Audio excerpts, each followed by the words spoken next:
ایک دفعہ کا ذکر ہے۔ ایک آم کا درخت تھا جو ٹرین کی پٹری کے بالکل قریب تھا۔ وہ ہمیشہ سبز تھا، پھلوں سے بھرا رہتا تھا۔ پھر ایک دن اس پر اچانک آگ لگ گئی، دھواں چھا گیا، ہوا گرم ہو گئی۔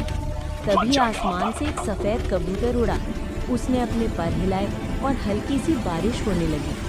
آگ بجھ گئی، دھواں چھنٹ گیا اور وہ آم کا درخت پھر سے سبز ہو گیا۔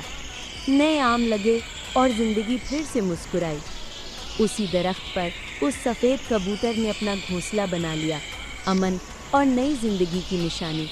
لیکن کچھ دن بعد ایک تیز ٹرین گزری اور درخت سے ٹکرا گئی۔ وہ خوبصورت آم کا درخت دوبارہ تباہ ہو گیا۔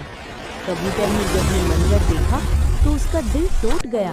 وہ زمین پر آیا اور غم سے سر مار مار کے رونے لگا۔ لیکن سب سے افسوس کی بات یہ تھی کہ اتنی دکھ بھری